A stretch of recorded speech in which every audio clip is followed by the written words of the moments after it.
La situación geopolítica en Medio Oriente a un año del ataque, a ver cómo ha evolucionado desde el reinicio de las actividades violentas y cómo han estado escalando en los últimos meses. Presento brevemente a los dos invitados y arrancamos, si me parece. En primer lugar, el licenciado Mauro Dembe es licenciado en Estudios Internacionales por la Universidad Torcuato Di Itera y está maestrando en Investigación Histórica por la Universidad de San Andrés. Es coordinador de la vicepresidencia de la Organización Sionista Mundial para América Latina, recién nos estaba contando un poco eso. Profesor de Historia Política Argentina de los siglos XIX y XX en la Universidad Torcuato Di Itera, profesor de Historia del Occidente en UDESA y profesor de Historia del Sionismo y Medio Oriente en ORT, Argentina.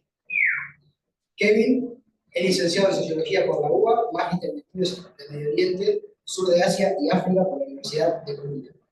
Ex becario Fulbright, miembro del Departamento de Medio Oriente del Instituto de Relaciones Internacionales de la Universidad Nacional de África. Así que, si les parece, le hacemos un aplauso de bienvenida. Creo que lo habían invitado a Said, a Chaya. Pero está de viaje. Realmente podemos hacer una charla similar con él inclusive, porque siento que son tres posturas diferentes, quizás con un mismo objetivo que es la paz, el mejor entendimiento también. Sí, son tres posturas muy diferentes. Dos judíos, dos judíos y alguien cristiano, hablando todos acerca del ritmo, así que realmente, o sea, puede ser realmente una charla muy larga y interesante. Aparte es interesante que más allá de las credenciales académicas, yo no lo puse, pero Mauro sí, que está en la Organización Mundial. Yo soy presidente de MEDES, y Said es presidente de la Unión Cultural Argentina-Libanesa. Por lo cual, los tres tenemos algún tipo de responsabilidad comunitaria, además de la academia. Sí, el año pasado vino con Nico Luna y hablaron también de la cuestión cuando había sido el 7 de octubre, digamos, hace unos días. Sí, es un campo. Siempre hay una club, así que para el año que viene quizás queda también esa actividad. Pero bueno, si quieren arranque. Hacemos como hacen a empilarse. ¿Cómo? Hacemos empilar, vinculamos la austral, traemos todo. Vamos a hacer una masiva, hacemos una parque. Claro. Nada. Comiencen como quieran, en cómo está la situación geopolítica hoy, cómo ha evolucionado desde el 7 de octubre, dónde estamos hoy. ¿Yo? Sí. Dale, avísenme si hablo mucho, porque a veces pasa. Bueno, primero gracias por la invitación, un placer estar acá, varias caras conocidas del público, y caras por conocer, porque me van a de ustedes. Y no, me parece que es importante tener en cuenta todo lo que cambió en el último año y 3 días. Lo que vimos esencialmente fue que, empezando con el 7 de octubre, pero buenas, ¿cómo están? Hecho, le ponemos una foto para tu papá que sé que está de viaje porque no quería. Más agrupaciones comunitarias. Sí. Hoy les pido tú. Más abanico de Más voces. Sí, más voces. Todas las voces.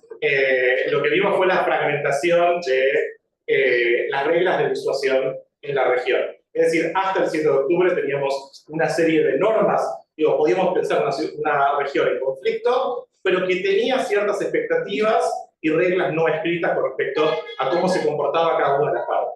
Una de ellas era entre Israel y Hamás, donde había una situación de, algunos pueden llegar a decir, riesgo calculado, contención, institucionalización de Hamás. Ese era el cálculo. El 7 de octubre colapsó profundamente. Y junto a ese colapso y la terrible guerra que vimos el último año, fueron cayendo otras relaciones que venían con cierto comportamiento cíclico o con ciertas expectativas, y la misma idea de disuasión en Medio Oriente. Entre Israel y Hezbollah, con el cual había una relación de hostilidad, pero dentro de todo, digamos, con una serie de expectativas que van cayendo a partir del 8 de octubre, cuando Hezbollah decide hacer una guerra de disuasión contra Israel, por distintos motivos, algo de solidaridad contra Hamás, pero esencialmente una guerra de desgaste que evidentemente en las últimas semanas Israel decidió cambiar. Y la situación en Irán, como vimos, gradualmente escalando a partir de abril, después en agosto y ahora. Con lo cual, la combinación es muy peligrosa, esencialmente porque entramos en un terreno desconocido. Para Israel, la lectura de la situación es bastante clara. el 7 de octubre empezó una guerra en 7 frentes, y en la cabeza de esos frentes está Irán. Por lo tanto, esto fortalece las visiones que existían de antes, pero que ahora aparecen potenciadas, de que el enfrentamiento entre Israel e Irán es inevitable. Y quienes hoy en día están mediando para intentar, aunque sea condicionar, aunque sea moderar ese enfrentamiento, son Estados Unidos y algunos actores más en el escenario internacional. Por supuesto, el costo humano de esto es muy grande. Y tenemos acá dos conflictos importantes y una potencial que están muy encadenados entre sí. Y con respecto a la situación en Gaza, y creo que con esto ya cierro por ahora, porque he escuchado lo que dice Mauro en la conversación, me parece importante también tener en cuenta que la situación en Gaza está progresando mucho más en lo militar que en lo político. Hay enormes dificultades para pensar cuál va a ser el orden en Gaza en un escenario post-Hamas.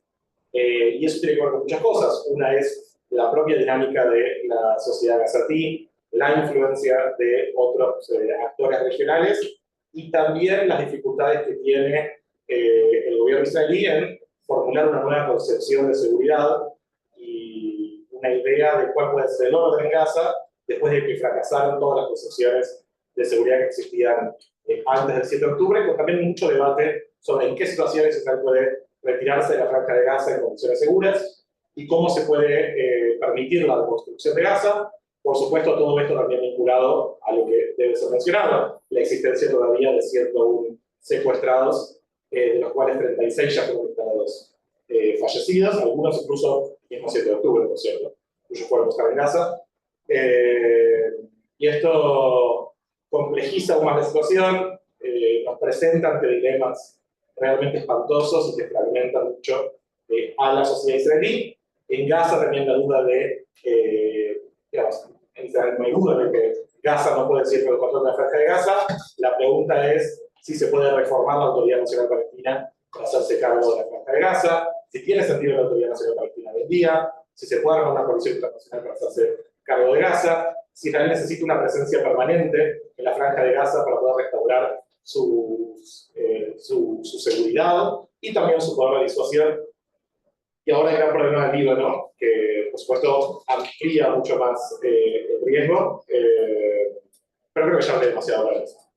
Gracias. Gracias. No, quiero preguntar cuáles son las medidas que Israel tenía como manejo posibilidad, que vosotros nos dijiste, esto de están los secuestrados ahí y demás, las opciones que tenía Israel de tomar el control y demás, vamos a hablarlo después. Bueno, acuerdo con todo el análisis respecto de las dinámicas que se han dado el 7 de octubre, que fue sin dudas un parteaguas. Justamente se rompió el status quo o estado de situación que existía hasta ese momento en Medio Oriente, diría desde los 80, incluso los 2000, el control de Israel de la situación respecto de seguridad, respecto de la cuestión militar, su accionar, y prácticamente una estrategia israelí de comprender a Medio Oriente como una región en la que tenía el control por un lado y por el otro lado que podía de alguna manera castigar a aquellos actores. Antes, otrora, varias décadas antes, estados, hoy en día grupos no estatales considerados grupos terroristas por Israel, Estados Unidos y muchos de los países de Occidente, que podían disputar ese status quo, ese orden de cosas. Israel decidía en todo caso castigarlos, pero no eliminarlos de todo. El caso más significativo, justamente como dijo Kevin, fue Hamas.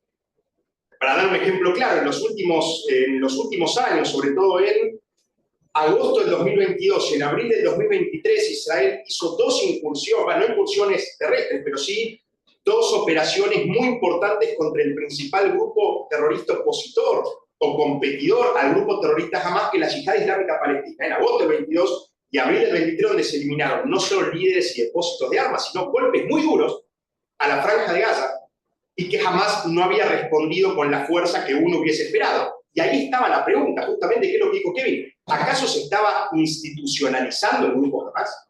Esto es lo que hablamos justo antes de empezar la charla, un grupo que empieza con la primera intifada, nace en el 87, que nace como un grupo radicalizado y con el tiempo se ve obligado, toma el control de la franja de Gaza intenta una institucionalización con el aprendizaje de brindar servicios básicos a una población que al mismo tiempo hoy parece que se estaba convirtiendo, hasta el 7 de octubre, el 7 de octubre parecía que se estaba convirtiendo de alguna manera con rasgos distintos a lo que le había pasado a Fatah en su momento. El grupo de Arafat, hoy en día el principal grupo en la Organización de Liberación de Palestina, partido del presidente de la Autoridad Nacional Palestina, Mahmoud Abbas, y justamente eso es lo que se pensaba. Digo, cada incursión, cada acción que tomaba Israel contra el grupo terrorista Hamas era de un debilitamiento, pero no de eliminación. Uno podría decir, bueno, mejor malo conocido que bueno por conocer, ¿no? Que Israel, justamente lo que creíamos hasta el 6 de octubre, tenía el control de la situación, y que justamente el 7 de octubre dijo, bueno, algo pasó acá. Se rompió, se quebró. Muchos decían, Israel corría el riesgo de desaparecer. No, Israel no corría el riesgo de desaparecer como Estado el 7 de octubre. Técnicamente hablando, pero sí a nivel de concepción, porque se rompieron las creencias básicas de seguridad y de ordenamiento en una región que había sido siempre candente, pero que hacía muchísimas décadas Israel tenía prácticamente control. Y esta discusión, que va más allá de lo que pueda pasar en la Franja de Gaza, que efectivamente la incursión militar logró un control de la Franja de Gaza con muchas bajas, con mucho esfuerzo, que todavía hay secuestrados, y lo que a mí más me duele y me molesta, todavía no está claro qué va a pasar con la Franja de Gaza. Digo, no sabemos qué va a pasar con los secuestrados y tampoco cuál es el plan para el post-Gaza, para el post-guerra en Gaza, porque lo dijimos antes, la población, la gran mayoría retirada hacia el sur, que ya probablemente no tiene casa, no tiene casa. Una población que al mismo tiempo pudo haber apoyado, y muchos de ellos, al grupo terrorista Hamas con el ataque del 7 de octubre, con todos los videos que todos nosotros vimos, pero que al mismo tiempo surge la pregunta, ¿esa gente es culpable por haber apoyado si no hizo? ¿Y qué va a hacer Israel hoy con el control militar con esa gente? Egipto reforzó la frontera, incluso solo dejó pasar a aquellos que tenían pasaporte egipcio o pasaporte extranjero. Es una aclaración. Gaza tiene dos fronteras, dos salidas, una con Israel y la otra con Egipto. Por eso lo que hacíamos. La de personas siempre fue con Egipto. En la de bienes, la maneja Israel. La de personas, ahí en la ciudad de Rafah, en hebreo, en esa ciudad fronteriza del sur, ahí es por donde pasa, no solo personas, pasaba de todo, pasaban drogas, cantidad de cosas pasan en la península del Sinaí. En el 2005 entiendo que se abrió ese paso, que no solo hizo pasar personas, sino armamento militar. Todas cuestiones ilegales, y ahí yo creo que más que un control que pueda hacer el Estado egipcio, que jamás no le gusta la hermandad musulmana, no le gusta jamás, es un gobierno que asumió por un golpe de Estado en el año 2013 de Abdel Fattah al-Sisi, que justamente sacó un presidente como Morsi, que era cercano a la hermandad musulmana. Una organización, ¿escucharon alguna vez? Una organización fundada en 1928, cuyo objetivo declarado principal la Tawwa, la expansión del Islam, pero que ha sido también la promotora ideológica, en cierta manera, de muchísimos de los grupos fundamentalistas de estos últimos años, que justamente tuvieron un auge de la década del 80 hasta ahora. Están más bien reducidos, de la década del 80 hasta ahora, tuvieron un auge mucho mayor. Bien, yendo al tema del Líbano, que es, y esto lo decíamos, digo, cuando se hablaba de una posible incursión en Líbano, que ya empezó una incursión terrestre, uno dice, bueno, Líbano no es Gaza, Líbano es otro país. Líbano es un país donde uno de los actores políticos principales, pese a que le llamamos grupo terrorista, que también lo es Hezbollah. Es un actor político central en el Líbano. Digo, la conformación y no conformación de coaliciones en el Parlamento libanés es o no es culpa de Hezbollah. El primer ministro Najib Mikati, que estaba en su momento cristiano, ¿no? Musulmán sunita, que estaba primero electo después de manera provisoria, porque en el Líbano hay una crisis política, un candado, un deadlock político que rodea a todo lo que pasó, y todos recuerdan también la explosión, ¿verdad? ¿Se acuerdan la explosión del puerto de Beirut? ¿Cómo explotó esa nieve? El hongo. Eso Fue en el 2020, creo que había sido. Fue un detonante de una situación. Y un año antes la hiperinflación. Hiperinflación, imágenes que nosotros no vivimos. O sea, yo era muy chiquito cuando fue el 2001, ustedes creo que ni habían nacido, incluso. Pero que si uno ve videos, se acuerda de una situación desesperante. O sea, yo, muchos amigos libaneses que me dicen, de la Universidad de Beirut, yo cobraba $5.000, las ha cobrado 100. Todo el día, más allá está en Canadá, se tuvo que ir a Canadá con su familia, digo, una situación desesperante y lamentable también porque Líbano, pese a todo lo que podamos decir, era de los países más libres de todo el mundo de Israel. Todos los países que hoy sabemos amenazas o amenazantes, en general antes de los 2000. ¿Amenazantes para qué? Para el occidente. Okay. en general antes de los 2000, antes no sé exacto cuál fue el detonante de la disposición del radicalismo musulmán, no sé.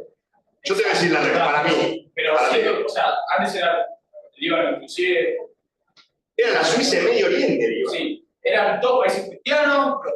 No solo cristianos, digo, tenía una distribución demográfica muy particular, que es culpa de Francia, después lo que fue el mandato francés. De hecho, no sé si vieron que Francia se metió también. Yo cuando pasó en el Líbano pensaba que iba a ser Francia, que tiene una influencia muy grande sobre el Líbano. Ya llevó aparte su flota a las costas del Líbano para sacar en todo caso a los franceses, o sea, los libaneses con nacionalidad francesa en caso de que la guerra se profundice. Y el rol que pueda tomar Francia para detener la guerra en Líbano es fundamental.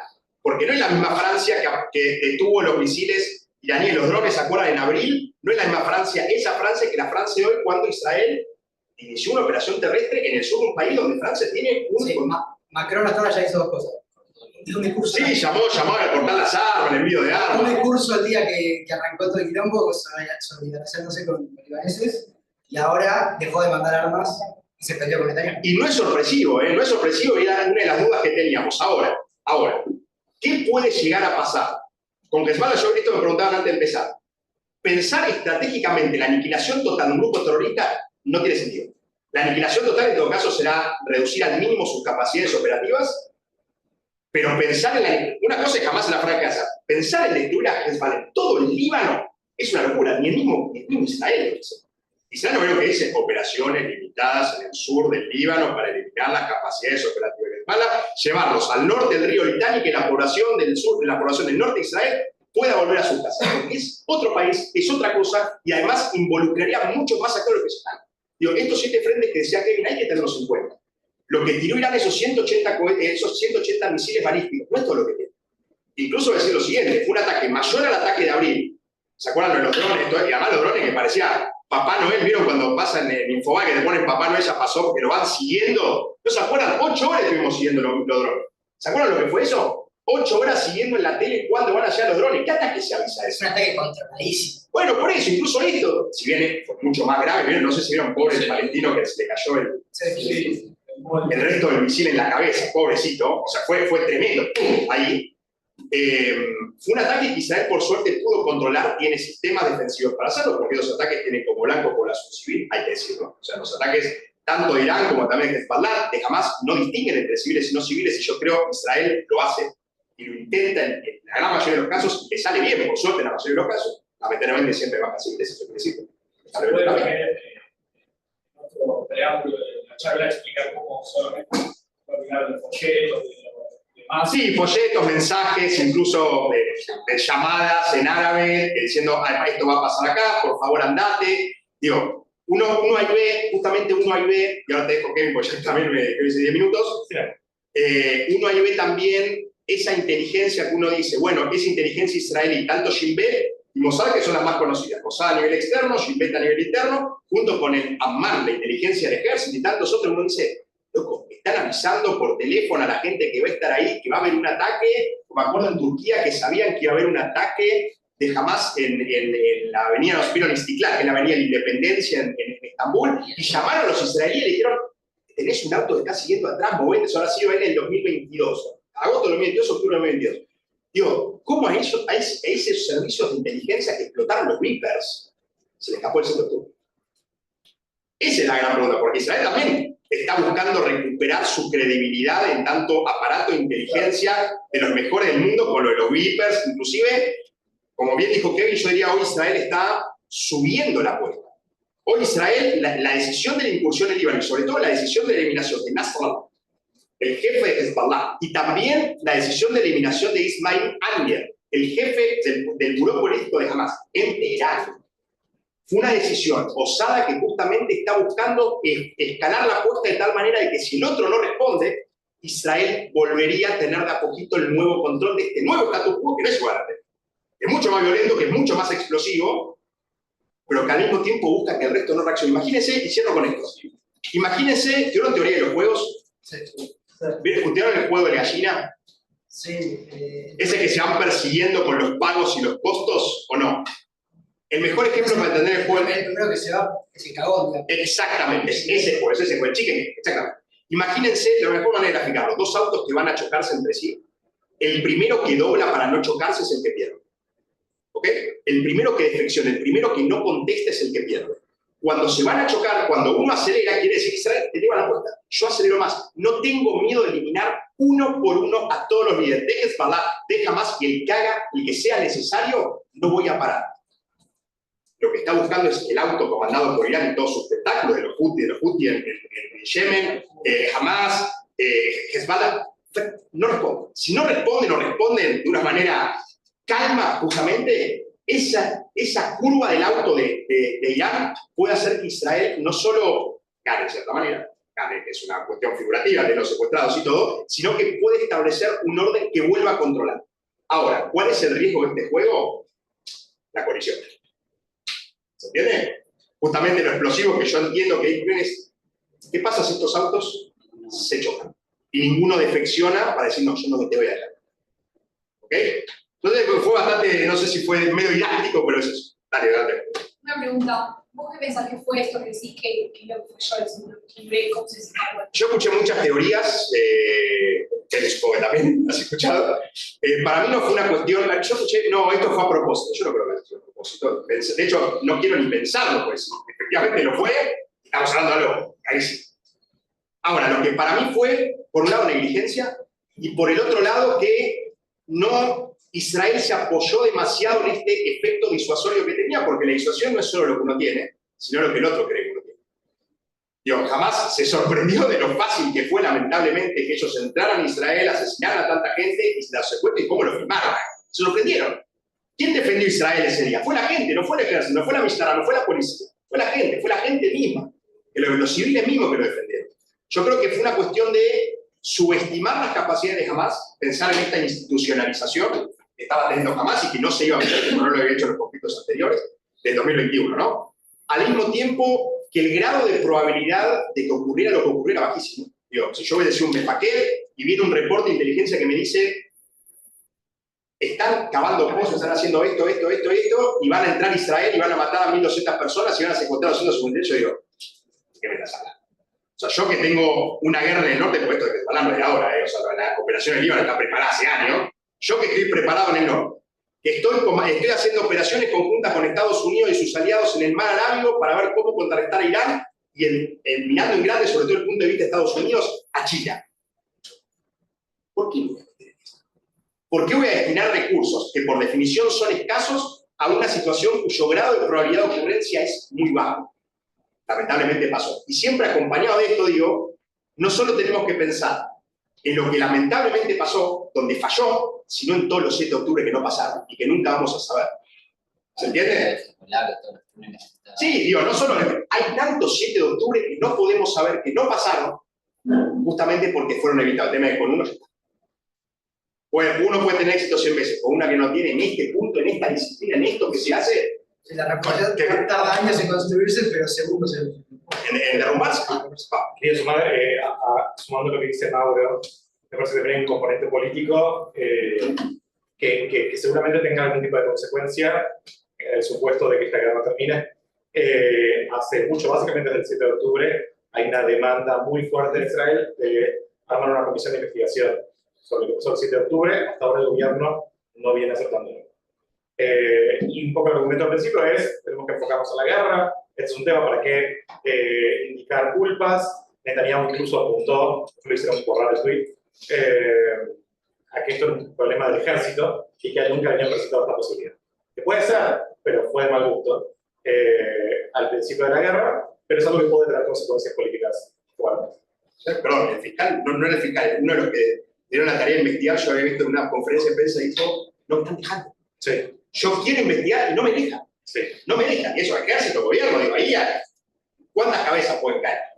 De hecho, un poco parecido a algunos procesos que hubo en Argentina, se armó una comisión civil de investigación que hacen audiencias públicas que no tienen ningún tipo de consecuencia legal o política, pero dicen, bueno, si el gobierno no lo va, vamos a ir juntando la documentación y los testimonios y hacemos públicos. Yo creo que sumando a lo que dijo Mauro, me parece que sabemos varias cosas que fueron apareciendo, ninguna evidencia de que esto se haya dejado pasar. Yo creo que eso es una teoría conspirativa, y para pensar en la teoría conspirativa tenemos que pensar en quién se beneficia de la supuesta conspiración. Y la verdad es que el gobierno israelí no se benefició de esto. Y yo diría que en muchos sentidos, en lo político Israel está mucho peor que lo que estaba hace un año. Entonces, la única persona que puede pensar Israel dejó pasar el 7 de octubre es porque piensa que los sionistas están cediendo los años. Es la única explicación. Porque, gracias. ¿Qué? Es interesante. ¿Cómo dijiste que los Que el único motivo para pensar que Israel dejó pasar el 7 de octubre es para tener un pretexto para Eso es la guerra en Gaza. La guerra en Gaza porque lo querés. O sos Sí, fanático territorialista. Sí, es eso. Se dejaron pasar porque en realidad querían matar a Saddam Hussein. Claro, sediento de sangre palestina, sediento de sangre. Sí, sí. Y de paso los judíos no fueron Es el mismo argumento. Es para cambiar el objetivo. Es el mismo argumento que el que dice que las Torres Gemelas fue a propósito para bombardear a Afganistán. Que es una locura. Que quizás le puedes encontrar el camino y el sentido, pero no sé. Y es parecido a cuando ustedes no existían y yo era bebé, pero cuando se decía que la embajada de Israel acá había implosionado. Las bombas estaban A día de hoy, la gente dice, nosotros la gente dice que está caro. Quizás la inclusión en el Líbano fue, por así decirlo, de los ataques de Hezbollah fueron muchísimo más eficientes, pero no se venía como previendo como hace 10, 15 años y como que se venían bien preparando, ¿viste? Para, por así decirlo, como darle con toda Hezbollah y bueno, jamás, justamente digo que ahí jamás como que no se esperaba, no se esperaba. Bueno, hay algo que ahí me parece importante, que es que de todos los escenarios de conflicto que existían el día 6 de octubre, jamás no eran ni el primero ni el segundo. De hecho, esto también explica por qué se tardó tanto en la respuesta militar. De creo que 22 brigadas militares que podían estar en los alrededores de Gaza, 20 o 21 estaban en realidad en Cisjordania. Y estaban en Cisjordania no solo porque la situación en Cisjordania está muy problemática, sino que también unos días antes hubo un intento de provocación liderado por un parlamentario israelí, Tzvi Sukkot, que armó una sukkah, un elemento religioso que se usa en estas fechas, en una ciudad palestina, y ahí como que el principal riesgo viene ahora el 16. Pero bueno, el año pasado cayó un poco más temprano, y ahí el escenario era más probable que hubiera violencia ahí entre los israelíes que viven ahí y los palestinos que viven ahí, que son muchos más. Eso también tiene como consecuencias importantes para pensar en cuanto a la posibilidad de sobreextenderse del ejército israelí con su estructura actual.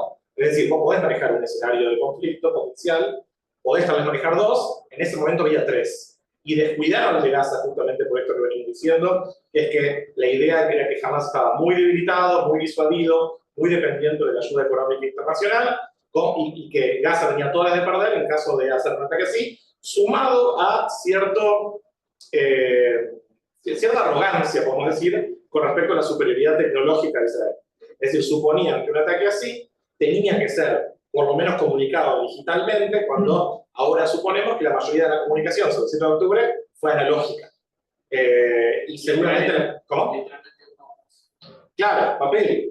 Entonces, hubo mucha falla de inteligencia. Al día de hoy sabemos que son todas soldadas, no sé por qué, siempre mujeres, que miraban las cámaras, habían advertido de movimientos particulares cerca de la frontera y que sus indicaciones fueron ignoradas.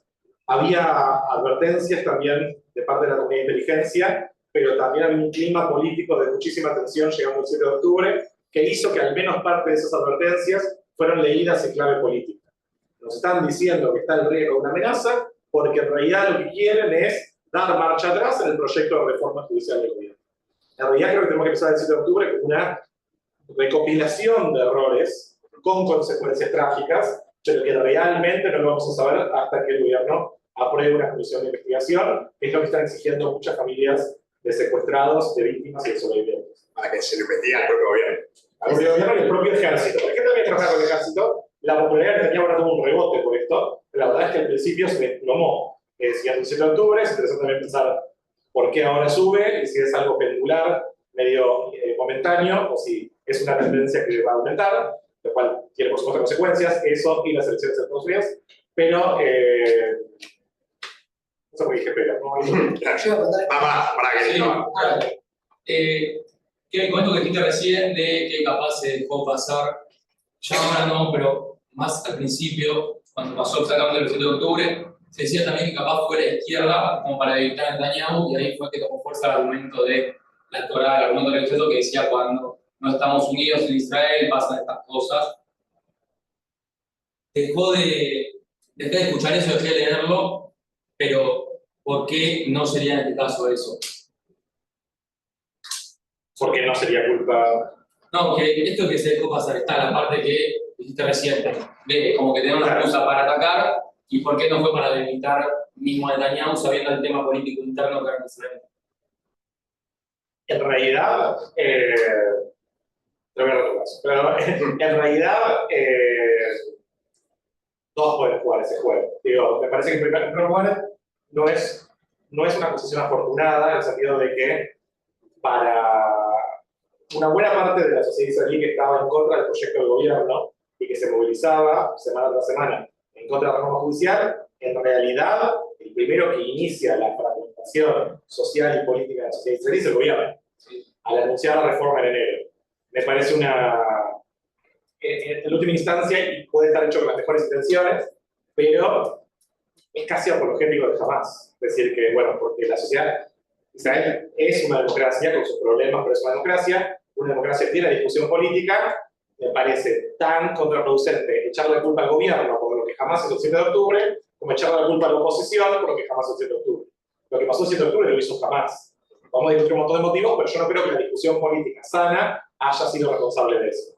Ahora sí me parece importante plantear cómo esos sectores del arco político, que para los que no saben, izquierda y derecha están esencialmente divididos por qué hacer con los territorios del 67, y si crear o no un Estado palestino o una entidad política palestina y en qué condiciones, qué narrativa están buscando impulsar frente a lo que pasó el 7 de octubre.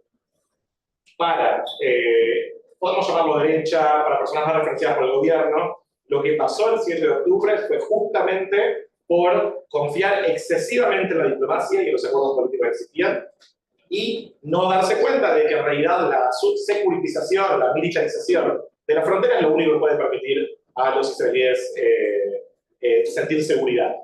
Y en ese caso, las lecciones políticas que extraer de todo lo que pasó es que hay que llevar una nueva situación al terreno. Por eso se impulsa, por ejemplo, que haya permanencia militar israelí en el corredor Filadelfia, que es la frontera de Egipto-Gaza, e incluso algunos van más lejos y dicen tenemos que mantener presencia militar permanente y checkpoints en el corredor, se lo llama Corredor Netzarim, que divide Gaza en dos. O sea, cualquier movimiento de norte a sur va a ser controlado por el ejército de Israel. Para la izquierda, o para personas más propensas a una solución política al conflicto, en realidad lo que se demostró el 7 de octubre es que no existe superioridad militar posible que a largo plazo mantenga seguro Israel si no hay un marco político que también esté atrás.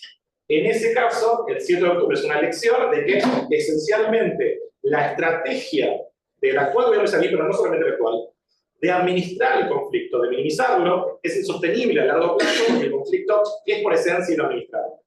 Y en ese caso, la única opción que te queda es, con fuertes garantías internacionales, reanudar un proceso político sin abandonar el componente de seguridad. Elecciones. Bueno, es que nadie cree que eso va a ser posible en el actual gobierno. Entonces, esa estrategia requiere elecciones.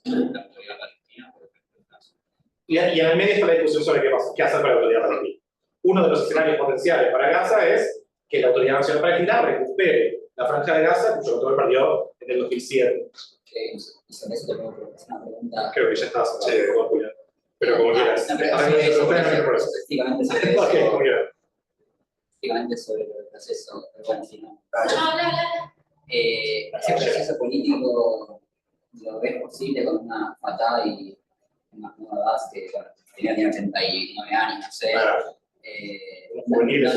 No tiene apoyo político, entiendo, de su población. De hecho, aparte de Cisjordania, recibe apoyo, aunque no lo digan, para controlar la población. También cachetada, ¿no? Apoyo y cachetada. Y si no puede, entonces, ni siquiera con su propio control territorial de Cisjordania se va a poner en Gaza. Y además, al no haber ninguna autoridad competente ni moderada, más que Fatah, que bueno, moderada, digamos, pero ¿ves una solución con alguna otra intervención de otro país que quieras hacer cargo? No sé, Arabia Saudita, Estados Unidos, que parece nadie quiere hacerse cargo, pero bueno, estoy haciendo. Frente a la última pregunta, no, nadie se quiere sacar. Nadie quiere hacer el trabajo sucio. Nadie quiere ser visto, como en buena medida Mahmoud Abbas está siendo visto, como el títere de Israel que está limpiando los vidrios rotos que dejó el ejército. Al mismo tiempo, ¿verdad lo que decís? En una encuesta sobre futuros líderes palestinos, creo que menos del 4% de los palestinos quieren a Mahmoud Abbas como parte del gobierno. Hamas es la agrupación política más popular, pero ninguno de los líderes de Hamas en sí mismo tiene popularidad como para ser una opción viable para el presidente, sumado a que nadie lo va a permitir. También el supuesto de que Hamas sigue existiendo después de la guerra. Entonces, en el caso de que se opte por una autoridad nacional palestina con un mandato extendido a Gaza, después de haberlo perdido durante 17 años, todo el mundo plantea que hace falta revitalizar la autoridad nacional palestina, cosa que por cierto va a ser imposible hacer si no hay en paralelo un proceso diplomático hacia algo. Parte del problema no es que Mahmoud Abbas es poco carismático, que también lo es, sino que también la autoridad nacional palestina quedó dibujada porque quedó como consecuencia de un proceso de paz que murió y que nos dejó esta infraestructura política. Entonces, en esa situación, ni quienes apoyaban o les gustaría apoyar una solución diplomática creen que la autoridad nacional palestina nos está acercando, y ni hablar quienes descreyeron de ella del principio o que descreen de ella hoy, porque también hay que tener en cuenta que la popularidad por la solución de dos estados está también en un punto bastante bajo. Hay encuestas, en el caso israelí sin duda, en el caso palestino depende de la encuesta que miras. Pero hay otros nombres, algunos líderes palestinos que están en cárceles israelíes que se cree que podrían llegar a ser liberados. Se habla de Dahlan, un palestino que está muy vinculado a las monarquías del Golfo, sobre todo Emiratos Árabes, que creo que es, por cierto, donde vive. Marguti también. Marguti está preso. No sé cuánta cadena perpetua tiene. Marguti es el líder político palestino más popular, pero está preso. Marwan Barghouti, no Mustafa Barghouti, que es el presidente del Parlamento, Marwan. Así que no hay duda de que si eso llegara a pasar, implicaría una reconstrucción de la autoridad nacional palestina. La pregunta es qué alternativa tenés. Y si me preguntas a mí, no es viable una ocupación permanente por parte de Israel, contribuiría al desgaste militar, económico, político, también al aislamiento diplomático de Israel, y complicaría mucho. Antes hablamos de que el escenario del Líbano complicaba lo que pasaba en Gaza, digamos, lo que pasa en Gaza complica lo que ahora todo indica que va a pasar en el Líbano. Entonces, creo que todo indica que el escenario de Gaza va a quedar congelado, una especie de nebulosa, en lo político, mientras se avance en lo militar en los próximos meses, que no es un buen escenario, sobre todo para los europeos. Yo, la chance de que Gaza sea una nueva Cisjordania creo que cada vez más, y sin la poca estructura política que hay todavía en Cisjordania. O sea, el hecho de que hoy Israel, incluso con el gobierno actual y sobre todo con el gobierno actual, renuncie a la posibilidad de intervenir militarmente en una futura Gaza, para mí ya no existe. O sea, esa posibilidad de autonomía, si se quiere. Pues bueno, esto también, ¿por qué falla, por qué la inteligencia fue menor? Para mí en el caso de por qué no se pudo poner el 7 de octubre, porque Israel no tener presencia oficial en la Franja de Gaza, claramente el informante, digo, cualquier Estado con la potencia e inteligencia que tiene Israel tendría informantes en Gaza, no tiene presencia oficial ahí, o no es como Cisjordania que Israel hizo no sé si se acuerdan, en abril del 2022 una oleada de muchos ataques terroristas, muchísimos, uno en Tel Aviv que fue el más conocido, que Israel inició un operador llamado Rompeolas en Cisjordania, que durante un año y pico estuvieron entrando todas las noches, sobre todo en la ciudad de Jenin, pero en Jenin, que es una de las principales ciudades donde el ejército ha operado, eso no pasa en Gaza. Eso no lo podían hacer en la Franja de Gaza. Digo, es una situación distinta y una situación donde para mí lo que va a terminar pasando es que se va a terminar prolongando un status quo y un congelamiento, una nebulosa que va a durar, y va a durar, y va a durar, porque ya no es la solución al conflicto, sino que hoy en día, a menos lo que sucede en los últimos años, más que solucionarlo es administrarlo, justamente. Administrarlo es al infinitum, y que sí, que no, que sí, que no, que asentamiento acá, que asentamiento allá. No creo que haya asentamiento de nuevo en la Franja de Gaza, pero Israel no va a dejar tan fácil la situación militar. Y vuelvo a lo que dijo Kevin de nuevo. Acá lo que pierden son los secuestrados. O sea, cada segundo que estamos hablando, ya pretender la vuelta, incluso espero que en algún momento no se convierta en una utopía. Eso es lo que espero, que no se convierta en una utopía la vuelta de personas secuestradas. Justamente el miedo que gran parte de la sociedad israelí tenía de la operación en Líbano va a hacer olvidar en cierta manera, o va a opacar el problema de los secuestrados en la Franja de Gaza, también hay que hacérselo. Y otra pregunta más, ¿cuánto va a durar? Sobre todo con la presión interna dentro de Israel para la investigación, que gran parte del argumento del gobierno es no vamos a acceder a que nos investiguen o que se investigue hasta que termine la guerra. ¿Cuántos? Pero pueden permitir una guerra permanente. Ese es el otro punto. La sociedad misma, los chicos movilizados, gran parte de mi familia, todos movilizados, ¿cuánto puede durar esto? Hasta el nuevo status quo. ¿Cómo sabemos cuándo se va a formar el nuevo status quo? Bueno, hay muchas cuestiones. Justamente para mí, lo que siempre pasó en Medio Oriente es que lo político, lo diplomático, terminó siendo una consecuencia de una cuestión en el terreno militar que ya estaba prácticamente resuelta. No sé si va a pasar en este caso. De solución política tiene que haber.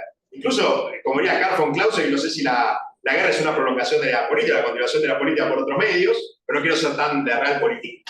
Creo que la estudiaron varios de ustedes, la realpolitik. Pero bueno, digo, es un escenario muy complejo donde un acuerdo político tiene que haber. La cuestión es quién, cómo y cuándo. Y si acá antes preguntaba, si los países árabes se involucrarían en la solución de lo que puede llegar a pasar, una reconstrucción de la Franja de Gaza, ¿qué hace con la población gazatín? Yo voy a responder de la siguiente manera, de ellos. ¿Por qué? Se encargue Israel, que se encargue Massa, que se encargue Egipto. ¿Por qué se tiene cuestión? ¿Por qué se van a meter? Tienen tanta la chance que tienen de perder, los costos de meterse son mucho más altos los beneficios de volver a reflotar la causa palestina que con el tiempo y sobre todo antes del 7 de octubre el mundo árabe de a poquito estaba, mundo árabe de gobierno, no gente, sí, mundo árabe de gobierno no gente. Recuerden que no es un mundo muy democrático que digamos, digo. O sea, los gobernantes no necesariamente tienen que responder a su electorado. Hace poco el ministro de Arabia Saudita había dicho que a él no le importaba la causa palestina, pero a su población sí, entonces que por eso todavía no está el acuerdo de paz con Arabia Saudita. Sí, para mí, igual, esto, voy a ser honesto, cuando se hablaba del acuerdo de paz con Arabia Saudita e Israel, o el establecimiento de relaciones exteriores, porque no es que...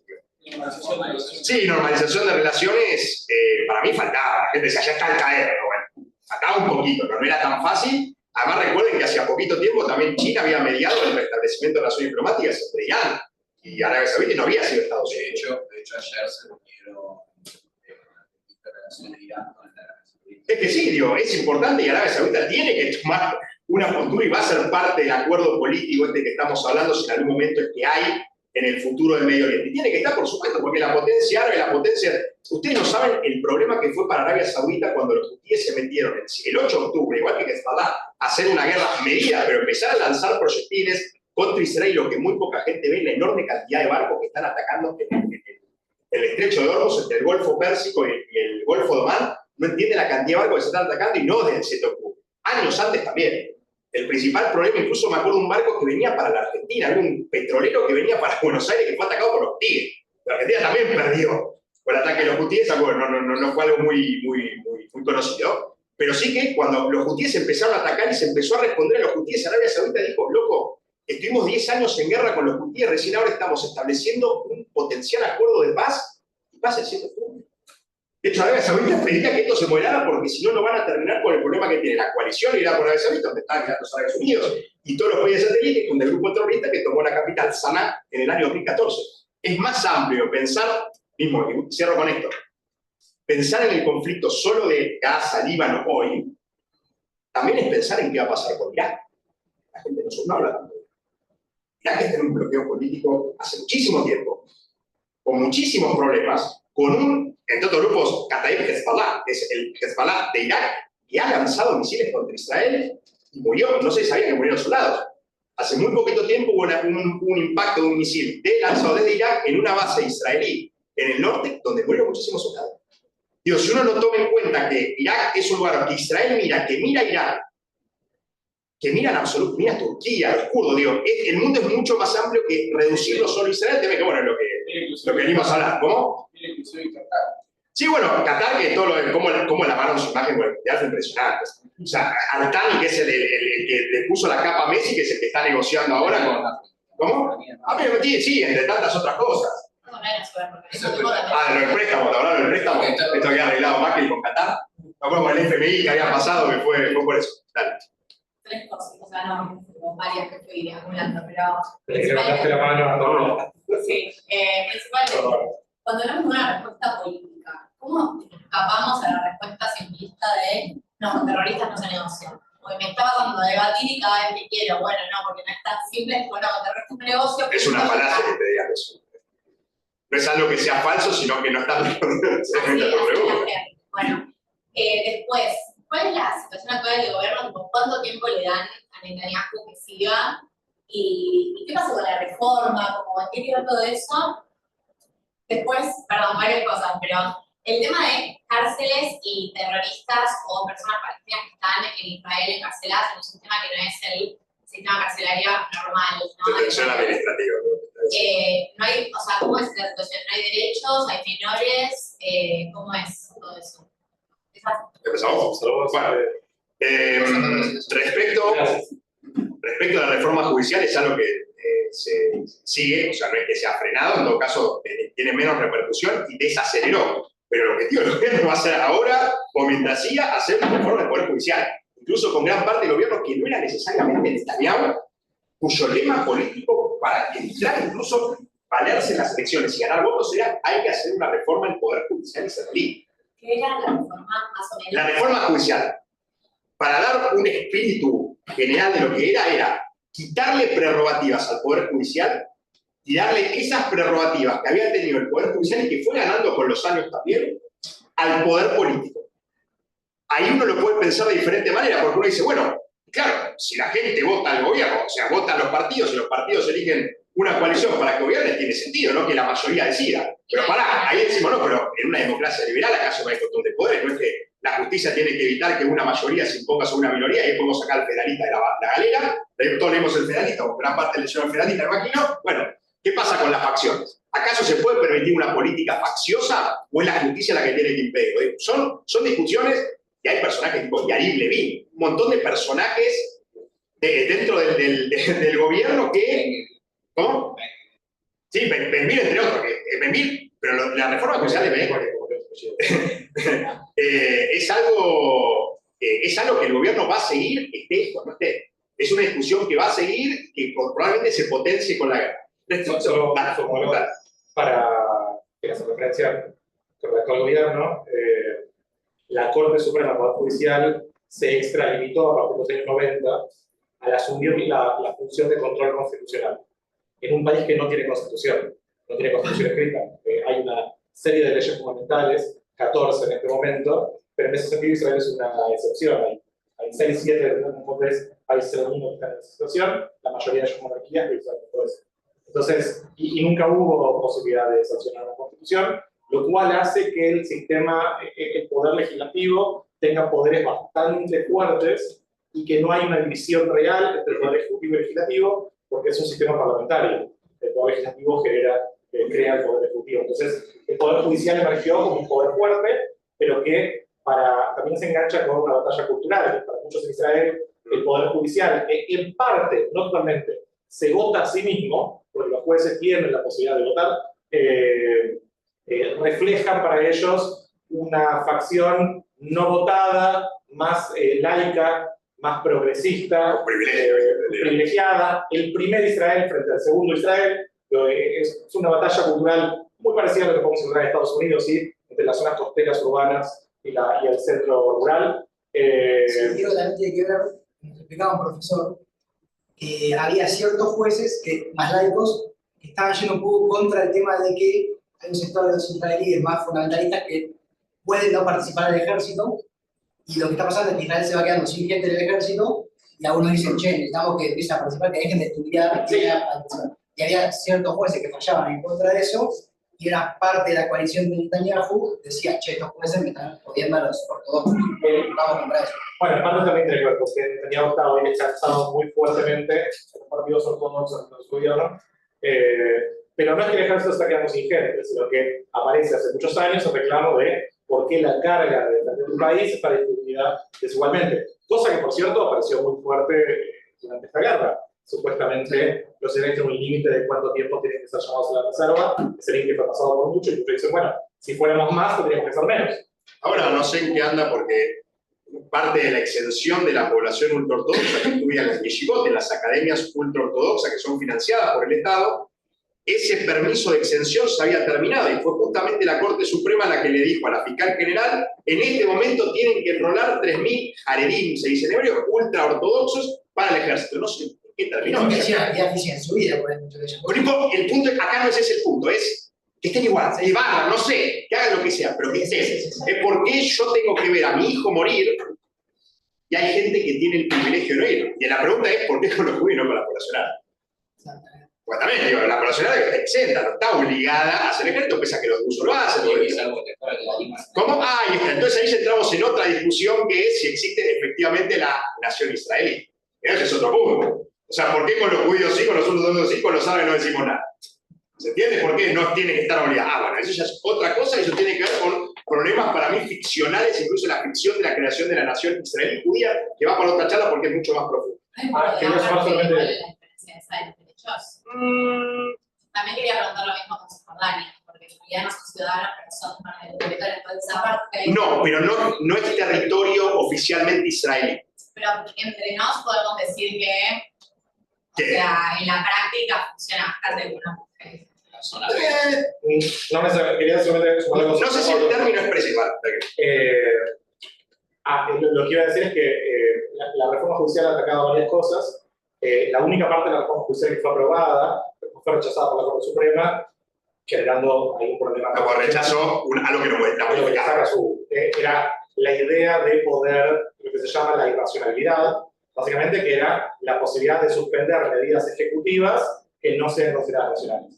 Pero la reforma en realidad era bastante más amplia, le terminaron dividiendo en partes, y la mayoría de esas partes no llegaron a ser discutidas en el Parlamento, algunas se están metiendo por la ventana.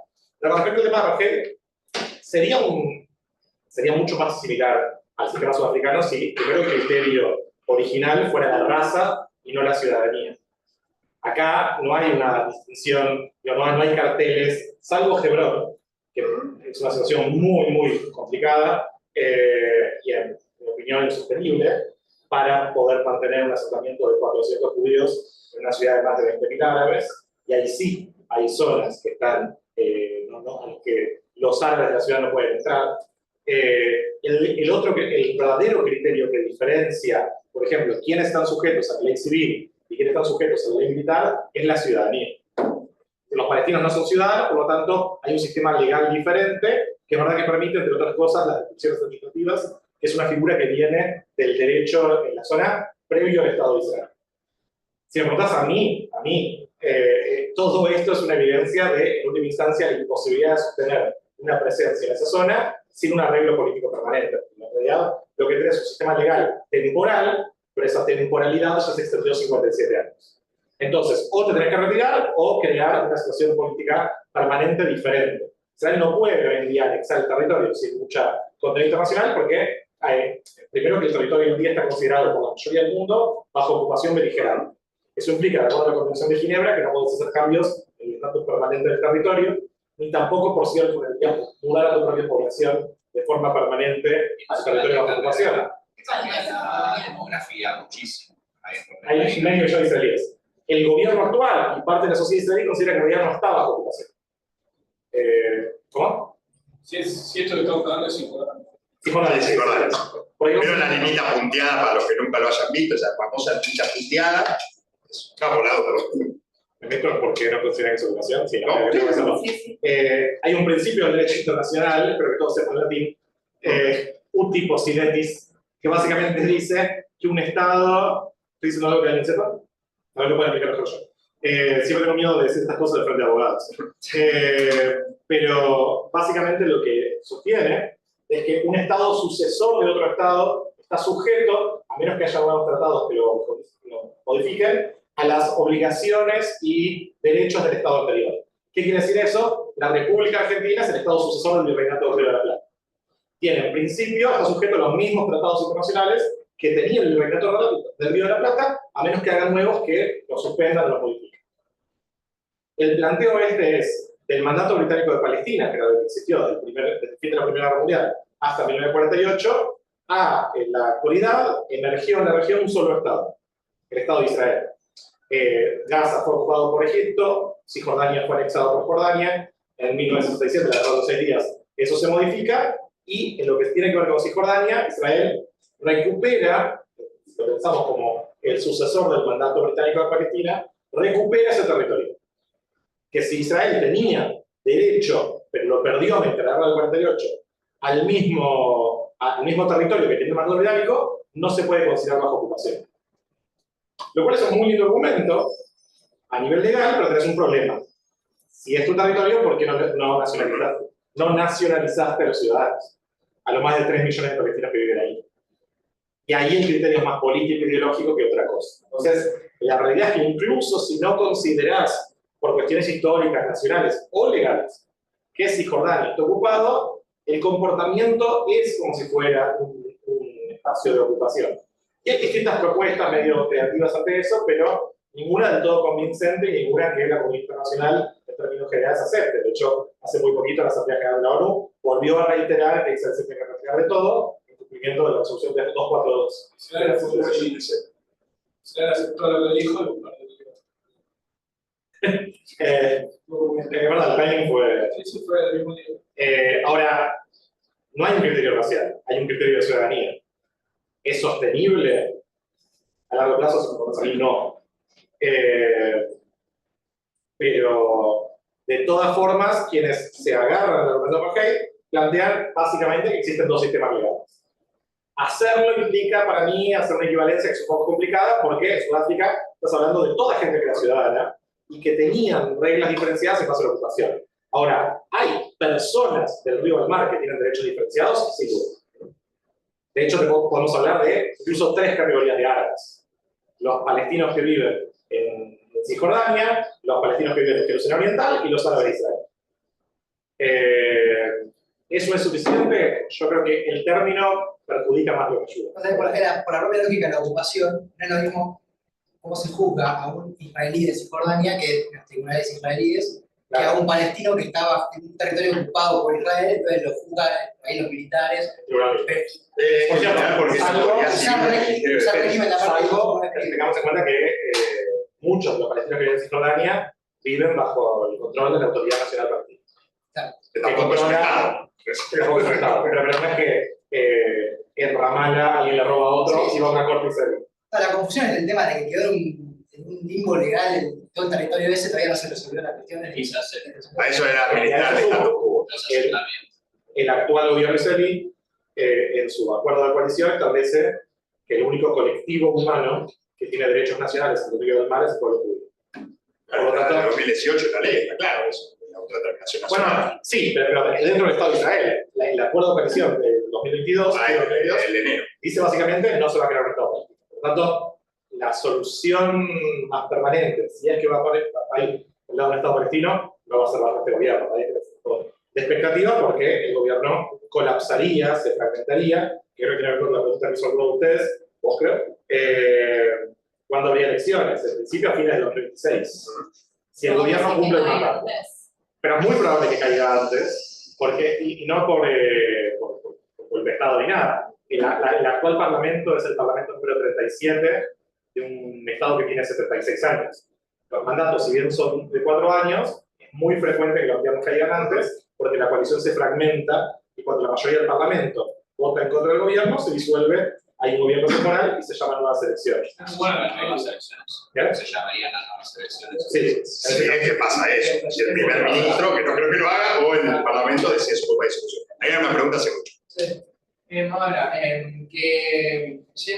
volviendo al tema de antes, que también varias cosas, pero lo primero es que también creo, en lo personal, que los países árabes, especialmente los más cercanos, no se quieren meter mucho en el tema de la reconstrucción de Gaza y qué sé yo, también porque los palestinos no tienen una muy buena reputación dentro del mismo mundo árabe, de casos un poco graves, como puede ser el caso de Kuwait, de los palestinos apoyando la invasión de Saddam Hussein, o casos como el de Jordania y el Septiembre Negro, o el más grave de todos siendo el Líbano en la década del 70, que fue uno de los detonantes de la terrible guerra civil que hubo ahí.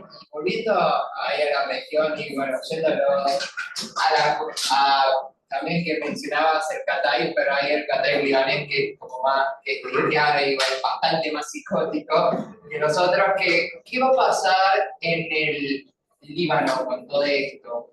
Porque porque tenés con todo esto de la invasión y qué sé yo, también tenés el antecedente de que si es Hezbollah, sin duda es el partido más popular dentro del país, no tienen mucha legitimidad porque el sistema en sí no tiene mucha legitimidad. En el 2022 menos de la mitad de los libaneses votaron y fue una elección en que el Hezbollah y sus aliados perdieron bastantes asientos contra una coalición de, bueno, los drusos y ex guerrilleros cristianos con historia bastante turbio. ¿Y qué va a pasar con todo esto? Porque además de que la situación económica es un desastre, es muy, el Líbano es realmente muy inestable. ¿Qué va a pasar con todo esto? Esa es mi pregunta. ¿Cómo lo ven ustedes, toda esta situación? Para mí, si hay algo que Líbano, desde el punto de vista libanés, no necesitaba, era una guerra con Israel. Sí, o sea, eso para empezar. Si hay algo que Líbano, lo peor que le podía pasar a Líbano, con todo lo que tuvo en los últimos años y la inestabilidad política, yo creo que es lo mínimo, por eso se podría resolver en canales institucionales, más que la cuestión inflacionaria, etcétera, y todo lo que pasó, era una guerra con Israel. Esto va a profundizar la crisis libanesa. O sea, esto va a profundizar la crisis libanesa, esto va a profundizar la crisis de un gobierno que es prácticamente impotente. Chicos, el ejército de Líbano se retiró del sur. Normalmente, cuando un ejército enemigo que va a tu frontera, uno no se retira de esa frontera. El ejército libanés, no Hezbollah, se retiró de la frontera para que Israel hiciera, o para que no tenga nada que ver cuando se hiciera la operación con Hezbollah. Es una locura, estamos pensando en un ejército, pero hoy en día Israel no le dice grupo terrorista, le dice ejército terrorista. Veo que cambió el término, ¿se dieron cuenta de esto o no? Hasta hace unos años era grupo terrorista, hoy en día la comunicación es ejército terrorista. Igualmente también la resolución de la administración 201, que supuestamente Hezbollah se retiraba de la frontera. Sí, incluso varios kilómetros hacia el norte, sí, al norte del río Litani. El punto es que no se cumplió, está lleno, todas las aldeas libanesas del sur está lleno de depósitos de Hezbollah, de armamento. Sí, cosa que desde el punto de vista de Najib Mikati, el ministro, yo no sé con qué tan malos ojos un debilitamiento que fue. Ahora, lo importante es lo que pueda llegar a sufrir la población libanesa, tiene que ver. Ese es el punto. También teniendo en cuenta de que últimamente también se estuvo armando, hubo ciertos movimientos políticos dentro del Líbano de una coalición, no de una coalición política, porque incluso asumiendo de que estos grupos no están desarmados, basándonos en los incidentes del 2021, obviamente ninguno está armado a nivel de Hezbollah, no están ni cerca, pero asumiendo que no están desarmados, hay como cierta coalición que incluye partidos como, bueno, el clan Yulat, que son los rusos, la Hamula, la fuerza libanesa, la Katay libanesa, que bueno, no tiene muy buen historial, pero como que hay cierta coalición, se está armando cierto grupo que no quieren tener nada que ver ni con Hezbollah ni con Israel. Y también algo curioso es que Amal, el gran aliado chiita de Hezbollah, no salió a defenderlos mucho, salió a responder el ataque, pero no salieron a defender a Hezbollah, y eso es como... Bueno, entonces sería el pensamiento para qué meterse. Yo creo que con la potencia israelí que viene, ¿no? Sino qué va a pasar, realmente es impredecible. No es casual, para un segundo, no es casual que tanto Mikati, Najib Mikati, como también el anterior, no me acuerdo si era Nuri al-Maliki en Irak, no me acuerdo del anterior ahora al Suetani, pero se me fue el apellido ahora, hayan sido candidatos independientes. O que tengan una posición de yo vengo acá, pero es para solucionar esto, que no soy parte, pero vengo para poner un poquito la base en orden, los dos multimillonarios, ¿no? O sea, gente que se impone, no es normal, no es común que candidatos independientes se presenten y ganen si es que el sistema político no está completamente podrido. El sistema político no está podrido de nación. Y con esa división 33-33 del presidente de la Asamblea, el chiita, el presidente cristiano, que ya no hay, que renunció Michel, no hay presidente en el Líbano, y el primer ministro sunita, digo, divisiones que vienen de la época francesa, sí, que tenían mucha influencia siria también, pero que hoy es una crisis política que no se sale y justamente, vuelvo a repetir lo que Líbano, Lubnan, hoy no necesitaron una guerra con Israel. Y que Hezbollah al mismo tiempo, esta guerra de Gate, sí, para apoyar a Hamas de manera velada, bueno, Israel basta. Y en este basta puede ser que alguno de los opositores, incluso Hamas, justamente el movimiento aliado, de que va en la coalición con Hezbollah en la política libanesa, y bueno, acabo. Yo me quedo acá, veo que quizás puede capitalizar incluso. Capitalizar una potencial derrota que Hezbollah, que se quedó sin líderes, realmente. Sin líderes, sin combatientes y prácticamente sin comunicación en una semana. Yo creo que ese es el motivo por el cual no. Sin combatientes. Bueno, muchos de los combatientes, los principales comandantes, perdieron piernas. No, bueno, combatientes, me refiero a combatientes orgánicos, comandantes. De la alta, los querían los mismos. Yo creo que me agarro dentro de lo que dijiste, que es para mí el motivo fundamental de por qué el Líbano, en cultura de los dirigentes que nombrabas, hoy no tira ni siquiera un brazo a Hezbollah. Nadie hoy quiere aliarse, apoyar, salir a declarar, salir a... No pueden no condenar la invasión a Israel. Eso seguro, pero... La incursión israelí la pueden no condenar. Pueden hacer. La condenan, pero están esperando. Que se encarguen ellos. Eso es el mínimo. Nadie sale a pagar. Hezbollah es un tercio de lo que era hace un mes. No sé. O sea, no sé si tercio, al menos en el sur, quizás está perdiendo. El liderazgo es menos de un tercio, pero el ejército probablemente sea más. Eso. No es conveniente hoy apoyar a Hezbollah. A lo que quiero ni siquiera Amal es la mano derecha de Hezbollah. Claro. A lo que voy con este... O Hezbollah. No apoyar esta sola Hezbollah. ¿Qué pasa si de acá a un par de meses se reúnen los diferentes grupos ejércitos terroristas, Hamas, Hezbollah, el Quds, lo que quieras, para hacer una coalición contra Israel? ¿Entiendo lo que digo? O sea, quizás profundizar el eje de la resistencia. Sí, quizás Hamas apoya, quizás el Líbano apoya, quizás lo que quieras. O no. ¿O no? Y en ese o no, que creo que hoy en día es lo más conveniente, ese o no, para gran parte del liderazgo político, haga que justamente estas organizaciones que ayudaban, fíjense lo siguiente, no sé si, 3 semanas después del ataque de Hamas, cuando Irán vio que no había explotado todo en una jihad, en un llamado a la guerra santa internacional y que la población había respondido, dijo, no nos vamos a meter, se había metiendo sí, pero fue por otras circunstancias. Digo, no nos vamos a involucrar directamente, eso ya. Entonces estaban involucrados, sí, pasaron inteligencia, pasaron armamento, pero no hubo atentados masivos en todo el mundo. Y los que hubo en Israel la semana pasada, los que hubo en Europa, me acuerdo en Bélgica había pasado, en Francia, en Estados Unidos, no llegan a 10. Lamentablemente sí con víctimas fatales, víctimas civiles, pero no tuvo jamás ese éxito porque sabía al mismo tiempo que una vez que Hamas hiciera el ataque que hizo el 7 de octubre, sabía que Israel iba con todo, era su objetivo. Ya sabía que se estaba poniendo en riesgo su propia destrucción en caso de que hiciera lo que terminó haciendo y con la violencia con la que lo hizo. Incluso yo creo que pretendía quizás reaccionar de manera mucho más violenta y que entrara el 8 de octubre. Yo les hago una pregunta, ¿qué hubiese pasado si Israel entraba el 8 de octubre? No sé, pero lo que se dice en redes sociales, de que se hacen los boludos, esto que vos decís, de que jamás, en todo caso, sabía la repercusión que iba a tener la que hicieron el 7, es la negligencia que se trata en redes sociales, que se dice que la respuesta desproporcionada, la respuesta... Bueno, ahí, trayendo lo que dijo Roberto Molavsky, que proporcional hubiese sido entrar, masacrar a las mujeres, violarlas, matar a todos los negros. Eso hubiese sido lo proporcional. Encima, el ratio de civiles y combatientes es bajísimo. O sea, en el sentido de que Para es muy positivo sí. En comparación a Es muy otros. loco, la cifra esa de 45.000 nunca incluye combatientes de Hamas. Es el peor ejército del mundo. Claro, pero Nos buscaron a uno. Claro, pero ratio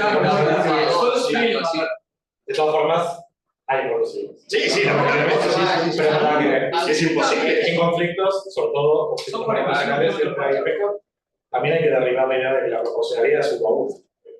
Toda guerra se resuelve mediante las ventajas que tiene una parte sobre otra. Si no, las guerras se ganarían porque tiene más gente para dispensar una guerra. Casi como Rusia, vean toda su historia. Pero sí quería comentar 2 cosas. Una relación, pero no sé tanto, pero igual lo quiero decir. Y hay que tener en cuenta que Hezbollah tiene legitimidad dentro de la comunidad chiita libanesa. hay encuestas desde agosto, que no creo que haya cambiado tanto de ahora. Creo que se pueden unir todos. Bueno, pero también hay que tener en cuenta que Hezbollah es profundamente impopular fuera de la comunidad libanesa. ¿Qué porcentaje? Y que 30, 35%, creo que es ¿Del Líbano? del Líbano. Sí, algo así. No hay censos hace rato, a propósito. Pero digo, para las otras comunidades, Hezbollah está arrastrando al Líbano a una guerra que los libaneses no pueden ganar y que va a ser destructiva para el Líbano. Y todo porque ven a Hezbollah como el proxy de Irán. Entonces Irán está arrastrando al Líbano a una guerra. Todas las situaciones espantosas, sobre todo para los civiles, pero es una situación parecida, si tenemos en cuenta eso, a la de la Franja de Gaza.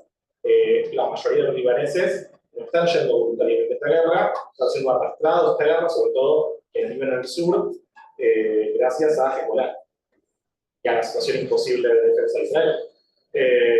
Y algo parecido venimos viendo en Gaza, y vemos las consecuencias.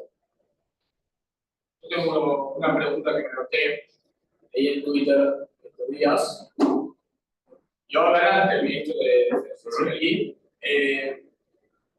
Salió a decir que la respuesta al ataque de Irán la semana pasada, va a ser precisa y sorpresiva. Mi pregunta era si se espera, si ustedes miren que va a ser en Irán, en el Líbano, contra Hezbollah, contra Beirut, no sé, información acerca de eso. Te lo habré dicho, si en el sentido disuasorio para esto, evitar a los terroristas y que se calmen un poco de los misiles y demás, o si realmente se espera una respuesta puntual más allá de lo que está haciendo Israel hoy, que es cada 2 o 3 días revienta una base de Hezbollah, revienta una base de otro grupo, O líderes. o líderes puntuales. Si se espera un ataque más masivo, puntual, contra el centro nuclear de Irán o algo. Al final lo de Isfahan fue blef, ¿no? Eso no fue... ¿Lo de agosto? No, lo de Isfahan que hace poquito creo que dijiste, o sea, no... Sí, que algo pasó en Isfahan, creo que no fue algo. Lo vi así nomás. Isfahan y Natanz, que son los dos. El terremoto. Sí, algo, hace poquito, hace 2 o 3 días, 4 días. Sí, pero... Sí, dicen que hubo un terremoto chico de magnitud 4.2 o algo así, que un montón de gente dice que hay un montón de, bueno, que algunos especialistas de Estados Unidos creen que pudo haber sido una prueba nuclear subterránea. Hay gente que dice que sí, hay gente que dice que no. Uno no Bueno, es Irán y nadie tiene idea de qué pasa en Irán, así que puede ser. No, fue de terremoto, porque la sociedad, esta la que Grossi es el director. La bollera. Sí, fuera una detonación nuclear lo hubiera detectado, porque era terremoto porque incluso afectó una estancia que está arriba de la. Pobre Grossi, además que siempre queda en el medio de todo este conflicto. Rafael Grossi, el presidente de la Organización Internacional de Energía Atómica, que va a Irán, no lo dejan pasar, y además cae, está en el conflicto con las negociaciones, el acuerdo nuclear, que sí, que no, que sí, que no. La vida quedó en el medio. Bueno, quiero decir que está yendo muy mal el sur. Nos quedó una persona. Bueno, pero se quedó al menos una. Fue cayendo. Tiene la cámara apagada, no sabes. Pasó el tiempo y se fue. Cagamos a piña, no sé. Imprimí un tuit mío. Para mí, bueno, eso de qué es lo que pueda llegar a ser, va a ser, si es contra la cuestión nuclear, puede ser contra la industria petrolera, cosas que Israel ya ha hecho, ya sea incluso de manera digital, sin necesidad de un ataque físico, material. Y bueno, yo creo que también está jugando un poco Israel con eso. Porque decir, bueno, ¿qué vamos a hacer? ¿Cuándo lo vamos a hacer? Fíjense que Irán, cuando vio esto, empezó a tirar comentarios de lo que sea, lo vamos a responder, como que está jugando un poco con la histeria y lo mismo, con la misma paranoia que le pasó a Irán y a Hezbollah después de los Viper. Que no sabían qué podían usar porque estaba todo intervenido. O sea, hasta los paneles solares parece que estaban intervenidos. Incluso de manera material, no es que por una señal nada más, que habían estado intervenidos manualmente. Hoy yo creo que Israel está jugando un poco con esta duda, con esta paranoia de Irán de qué va a terminar haciendo, y eso le da tiempo. Además, por nombrar a Gallant, que fue despedido, fue reincorporado y casi despedido, y ahora parece que se queda y nadie sabe qué. No sé, creo que Gallant es ese tipo que lo despiden, no lo despiden, se queda, no se queda, critica, pero se queda. Bueno, es que también la pregunta también iba... Bueno, y Gideon Saar, que está como ministro de Defensa, no llega. No sé, también la pregunta es, quizás ahora también que nombrás este caso de que se va, ya también los hechos que hizo son para ponerse pobremente en el puerto, decir, como que están haciendo algo. Quizás no están haciendo nada, y se van a mantener con este status quo de reventar un líder, reventar una base, reventar un túnel, el año o no. Yo creo que hay un consenso de que va a haber una respuesta israelí al ataque de Irán. La pregunta que está abierta es ¿cuál? En Irán. En Irán. Yo creo que por cómo venimos viendo una nueva ecuación de las respuestas y de la disuasión, es difícil pensar que frente a lo que pasó, la respuesta va a ser a través de un proxy, y tiendo a pensar que va a ser a Irán directamente. Porque el ataque fue mayor, en cuanto al impacto, o sea, que hubo menos espera, qué sé yo, pero hubo impactos más grandes que el ataque de abril. Entonces, ahí yo creo que lo más legítimo, lo que puede llegar a generar menos ruido, es atacar instalaciones nucleares. Porque en eso Estados Unidos e Israel encuentran consenso. Nadie quiere que Irán llegue al umbral nuclear al que podría llegar, si no se hace nada por impedirlo, en año y medio, 2 años. De que el petróleo suba tanto tampoco. Claro, si se quisiera pudrirla mucho, Israel podría afectar las instalaciones petrolíferas de Irán. Sobre todo porque 80-90% del petróleo de Irán sale por el mismo lado, pero ahí no solamente, primero que afecta a la economía mundial, afecta sobre todo a China, que compra la mayoría de ese petróleo. Y a precio del costo porque está sancionado ya. Pero China es uno de los beneficiarios de ese castigo allá. El Hormuz, está conecta el Golfo Pérsico con el Golfo de Omán. Esto es lo que tiene que estamos diciendo todo el tiempo. Ahora, hacer eso es cruzar una línea roja fuerte, aparentemente, en la relación entre Estados Unidos y Israel. Se vienen cruzando muchas líneas rojas, obviamente, y Biden mucho no está pudiendo hacer al respecto. Hay que ver si se enteró. Sí, claro, pero... Para que Sofía tiene una pregunta sobre Perdón. Respecto a, quería que me respondas. No, el tema de que dijiste que era falaz, que había dicho, quería que expandas un poco en eso. Lo que dije de que yo discutiendo me dije todo, no se puede buscar una. Y antes, si es factible que como personas de izquierda, si es factible como personas de izquierda pedir que haya un cese del fuego, por lo menos en el sur, porque bueno, el norte es otra cosa y los otros puentes es otra cosa, pero principalmente en Gaza. Y una de las preguntas que yo mandé en el forum es cómo nos posicionamos como personas de izquierda frente a lo que pasa mañana. O sea, qué queremos, qué es lo que debería pasar según un punto de vista un poco más de la discusión política, de hablar de paz, de izquierda.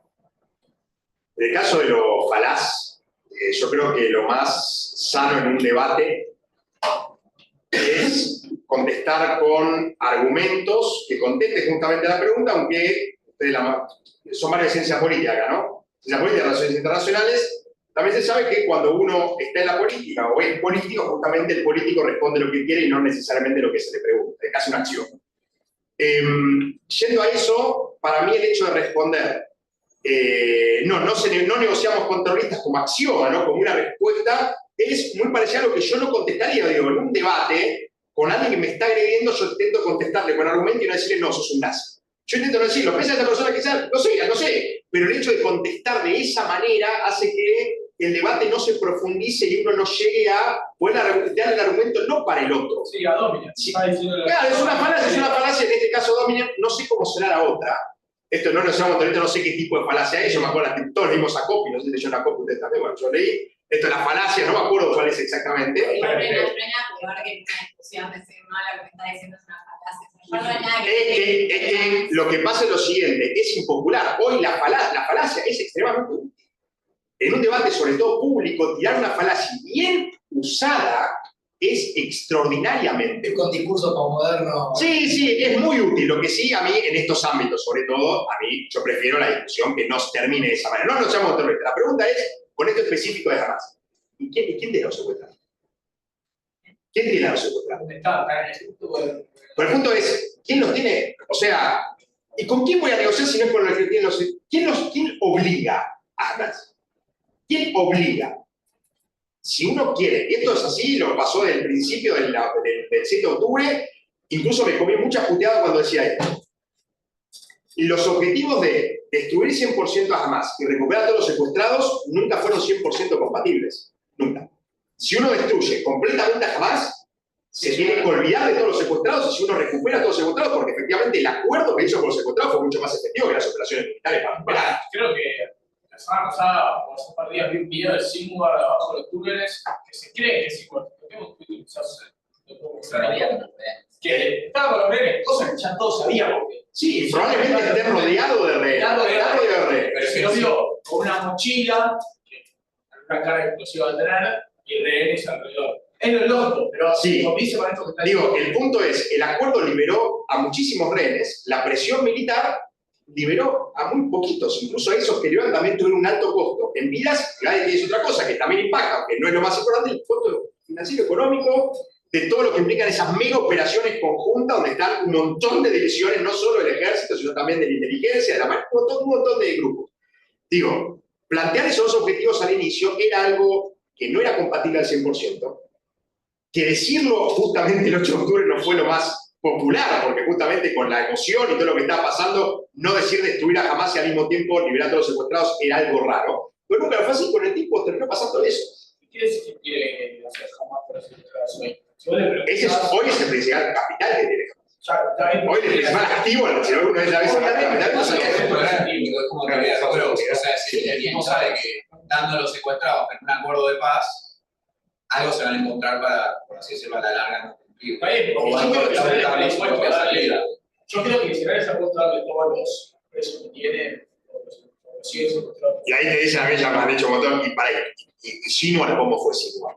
Porque salió por Gilad Shalit.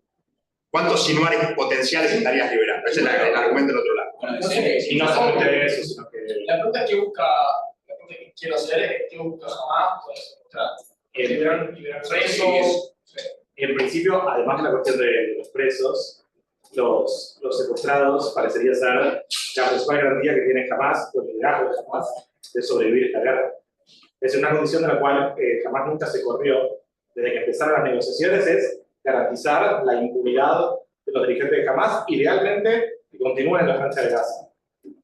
En Israel es muy difícil que al menos sectores importantes de la sociedad acepten un escenario posguerra con Sinwar todavía en Gaza, o Sinwar todavía vivo, o con Sinwar en libertad. Entonces, los rehenes son la principal garantía que tienen, y a eso se le suma la orden que ya es oficial, el Mormor, declarado oficialmente, que tienen de que si el ejército se acerca, lo van a ejecutar. Por lo que la idea de presión militar, la idea de extracción militar, fracasó. Los 6, 7 de la guerra, uno de hecho más secuestrados y serías ejecutados sin querer por el ejército que liberados en extracciones militares.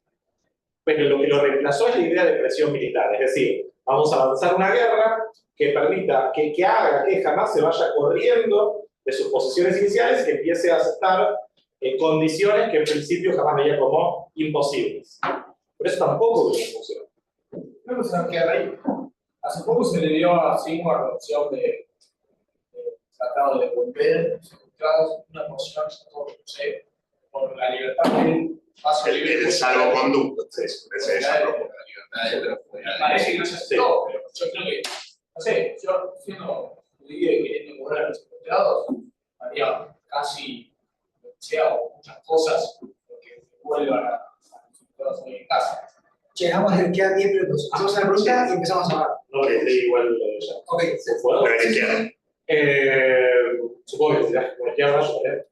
No sé cuánta gente en esta universidad, pero tú significa izquierda, sospecho que pocos. 0,0%. No son de universidad. No sé. Está bien, bueno. Ok. Mira, no sé si hay una posición de la izquierda. Lo que sí te puedo decir, la izquierda israelí y con esta postura que identifico, viene sosteniendo ya hace tiempo que Israel tiene que aceptar tiene que ser un acuerdo de forma inmediata. Incluso si no permite, incluso si no lleva a la destrucción de Hamas. Y esto también es consistente con, por cierto, lo que piensa hace tiempo la mayoría de la sociedad israelí, sea de izquierda o derecha, está más fuerte entre que se critican como opositores al gobierno, entre ellos la izquierda, que es que la victoria total que se produjo en la guerra es imposible en esta guerra. Y si no podés hacer una victoria total y la gente jamás va a seguir viva, tal vez en el poder, tal vez no, eso depende de cómo está el político, salvar lo que podés salvar.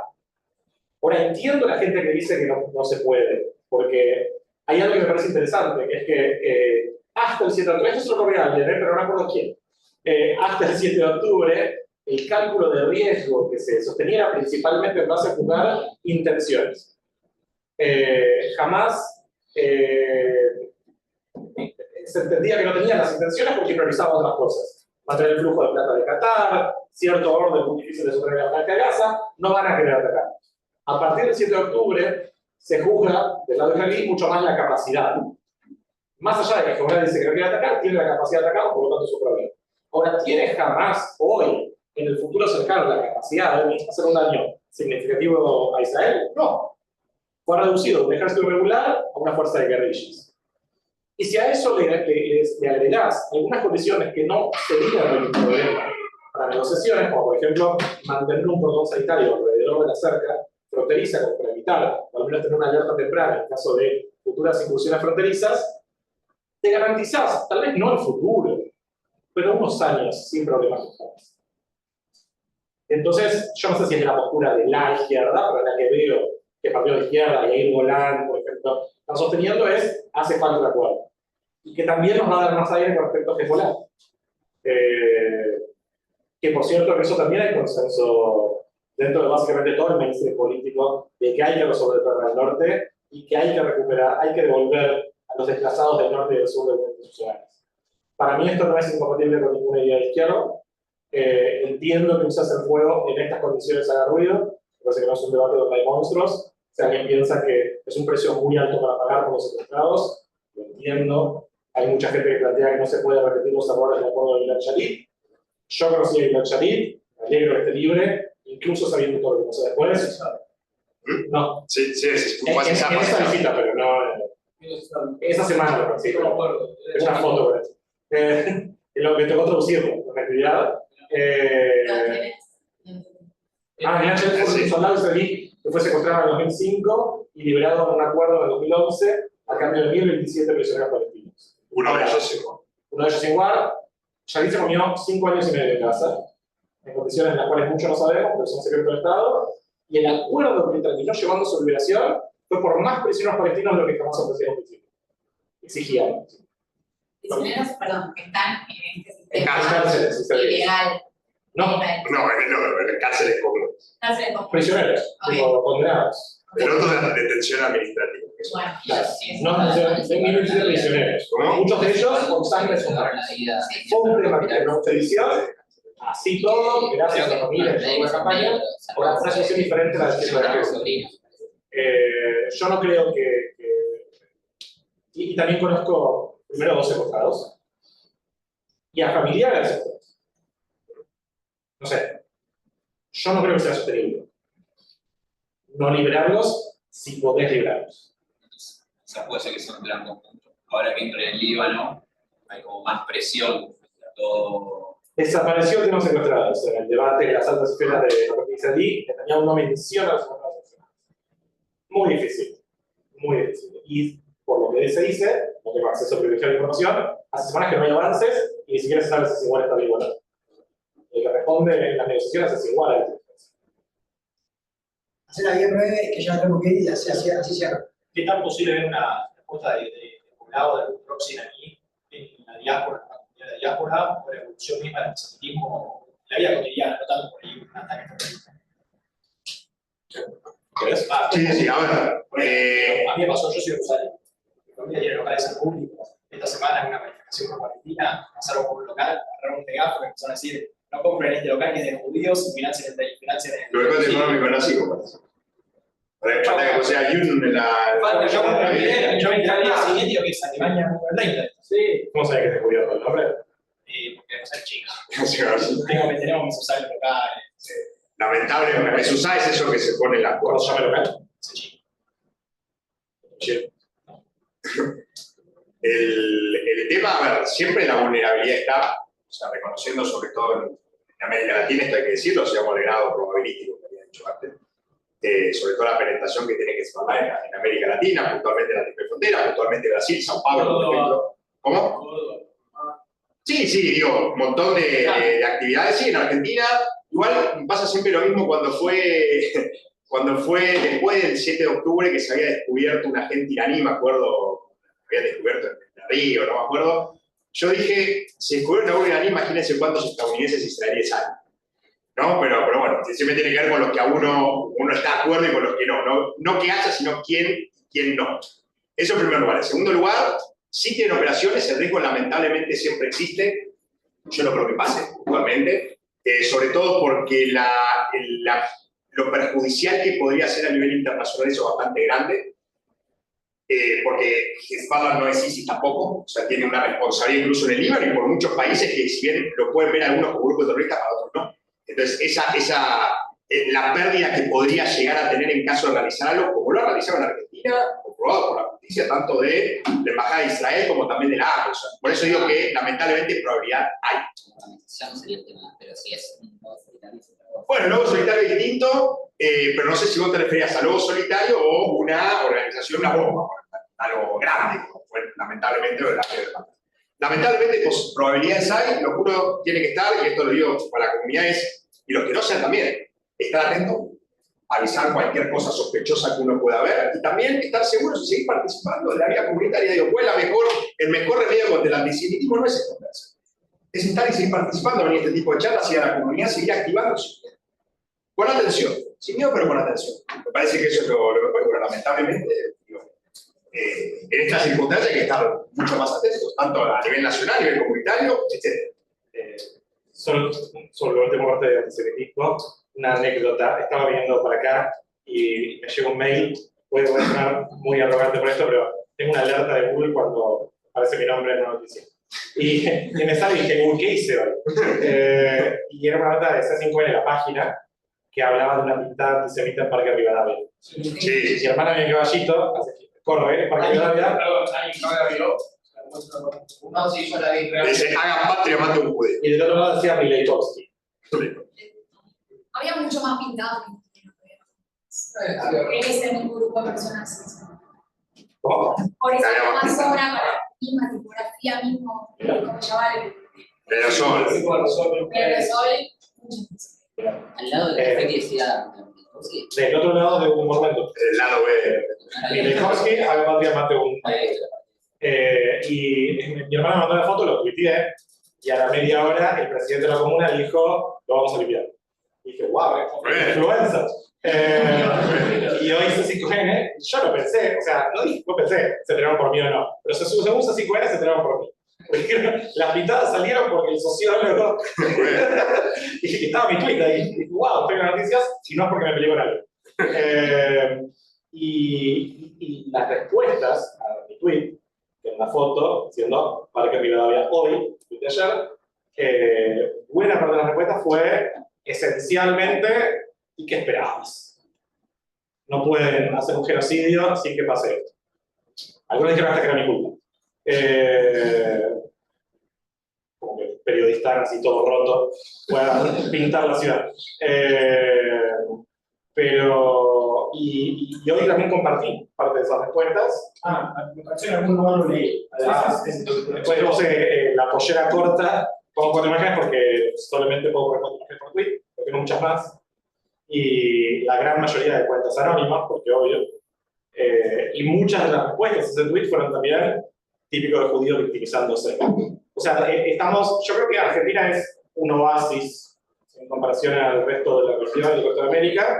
Un ejemplo que doy es que hay mucha gente que se incomoda porque pasa la marcha el 24 de marzo o la marcha por el financiamiento universitario, marchas a las que voy, porque comparto el reclamo y encontrás un par de banderas palestinas. Me parece que están en el lugar correcto, no. Me parece que tiene sentido que se los incluya en el discurso, no, sobre todo cuando se habla de cosas como genocidio y demás, pero no me alarman tanto.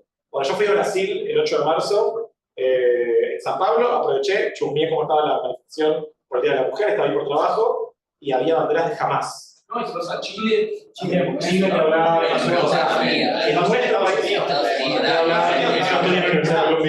o sea, ni hablar, estamos mucho mejor que otros países, sin embargo, veo la difusión de discursos antisemitas, porque no hay antisionismo como argumento válido a un graffiti que diga hace patria, mata a un judío. No hay forma de darlo vuelta para que eso esté bien. O sea, estamos mucho peor de lo que estábamos. Así todo, localmente estamos mejor que nuestros vecinos.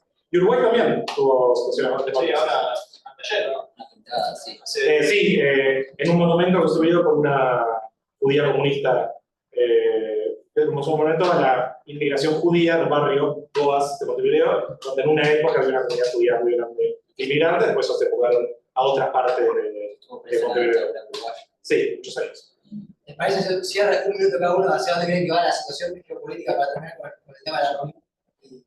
Bien, para mí hoy la situación geopolítica, como dije al principio, va hacia el establecimiento de un nuevo status quo que se está intentando construir, que está intentando mantener, que está intentando que los desafiantes, los actores desafiantes a ese status quo no lo desafíen y justamente lo acepten.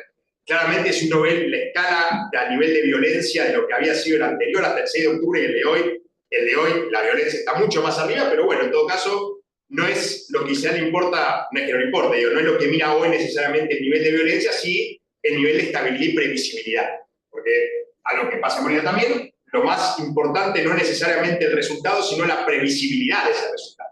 Poder prever y poder planificar respecto de esa previsión. Para mí, justamente hoy, la construcción de ese nuevo status quo, lo que busca Israel, busca también poder disciplinar, en todo caso, aniquilar el discurso, puede ser, pero debilitar a los proxies de Irán y también que Irán quede extremadamente debilitado por lo que está haciendo a nivel geopolítico general. Y bueno, hay que ver también cuál va a ser la acción de Estados Unidos. Esto va a seguir probablemente por el 5 de noviembre, así que veremos. Y también después del 20 de enero del año que viene, cuando asume el nuevo presidente, sea quien sea, si sea Trump o sea Kamala Harris, de nuevo en el caso de Trump. Esto va a seguir, bueno, ¿cómo va a reaccionar Estados Unidos? ¿Qué va a decir China también? Que si esto se sigue prolongando, hay dos opciones, o se hace se reúnen voluntades para terminarlo, o pasa como Rusia-Ucrania, que a poquito fue yéndose, realmente sigue, ¿no? Pero fue yéndose en las primeras planas, y ¿cómo? De la agenda, sí, de la agenda, porque es algo que se vuelve una constante, y bueno, ver desde esta parte del mundo la manera de analizarlo y poder entender e informarnos. Creo que eso es lo más importante, informarse, acceder a buena información y sobre todo reflexionar, pensar y sacar conclusiones propias. De acuerdo. Primero agradezco a Serena que se hasta el final. Sabemos igual que la cámara apagada,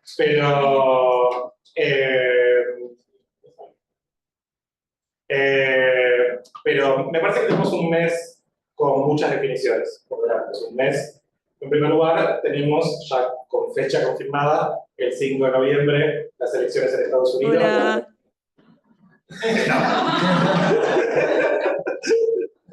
Gracias.